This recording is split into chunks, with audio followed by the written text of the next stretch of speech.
আসসালামু আলাইকুম ভাই। ভাই ভালো আছেন? কেমন আছো ভাইয়া? ভাই আলহামদুলিল্লাহ ভালো আছি। আপনি ভালো আছেন? হ্যাঁ আছি ভালোই। মানে বিষয় হলো তুমি কি আমার বাড়িতে গেছিলা? হ্যাঁ ভাই, বাইক গেছিলাম তো। কি লেগে গেছলা? বাইক গেছিলাম, ওই যে আপনার বাসায় গেছিলাম, বাবির লগে কথা হইছে। বাবিরে দক্ষিণ কোরিয়া পাঠা দিতেছি। আচ্ছা, আচ্ছা। মাসে 8 লাখ টাকা বেতন পাইবো। এই বেটা আমার কি টাকার অভাব? আরে ভাই, হ্যাঁ?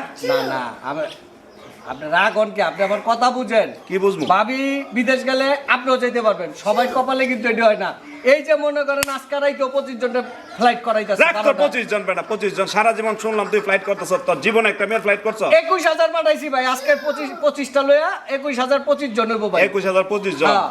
আমার বউ কি তোর বাড়িতে গেছিল? না, বিদেশে? আমি আপনার বাড়িতে গেছি। আমার বাড়িতে ঢুকলি কে? ভাবি যাইবো বিদেশ। আমার বাড়িতে ঢুকিয়া বাড়ির মধ্যে একটা অশান্তি লাগাই দিয়ে কোথায় আছো? শুনেন, আপনি চাইতেন না আমি এমনিও পুরুষ পাঠাই না বিদেশে, তারপরে আপনার আমার ভাল লাগছে। আর দেখতে আপনারা ফরেন লাগে, আমেরিকা পাঠাই দেবো আপনার। আমার আমেরিকা? হ্যাঁ। তোর ভাই, আমেরিকা? এই ভাই, এই, তোর আমেরিকা তোর আমেরিকা আমি তুই আমার বাড়ি চল। এই যে ভাই, এটা কিন্তু আমার কাছে। বাড়ি চল। ভাই, এটা কিন্তু তুই আমার আমার কাছে। সংসার অশান্তি লাগাই দিচ্ছ। তুই আমার সংসারের মধ্যে অশান্তি লাগাই দিচ্ছস। হ্যাঁ? আমার বউটারে কত সুন্দর করে রাজি করাইছিলাম।